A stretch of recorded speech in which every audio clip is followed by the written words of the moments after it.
We used to think Mars was always a dry, dusty planet. But now we know that's not true. Scientists have found lots of evidence that Mars was once a very different place. Billions of years ago, Mars had rivers, lakes, and maybe even oceans. This means Mars was much warmer than it is today. It also means Mars might have been a good place for life to exist. Scientists are really interested in studying Mars' ancient climate. They want to understand how Mars could have been warm and wet when it is so far from the Sun. Finding the answer will help us understand more about how planets form and evolve over time. The key to understanding Mars's ancient climate is the greenhouse effect.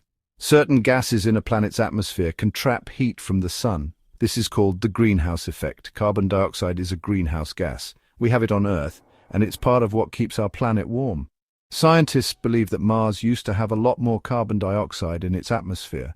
This would have made Mars much warmer than it is today. However, Mars is smaller than Earth, and its gravity is weaker. This means Mars has a hard time holding on to its atmosphere. Over time, much of the carbon dioxide on Mars escaped into space. New research suggests that Mars didn't just cool down gradually. Instead, it experienced periods of warmth and coldness. These fluctuations were likely caused by changes in the planet's orbit and volcanic activity. During warmer periods, Mars may have been habitable, with liquid water on its surface. During colder periods, the water would have frozen, making life less likely. These findings are important because they give us a more complete picture of Mars's history. By understanding how Mars's climate changed in the past, we can better predict how it might change in the future.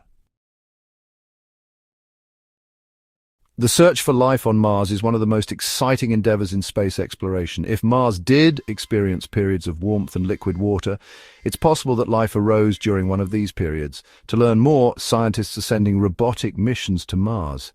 These robots are collecting rock and soil samples. These samples will be returned to Earth and studied for signs of past life. The research into Mars's ancient climate is a great example of how scientists are piecing together the history of other planets. As we continue to explore, we'll undoubtedly make more exciting discoveries that deepen our understanding of Mars and the potential for life beyond Earth.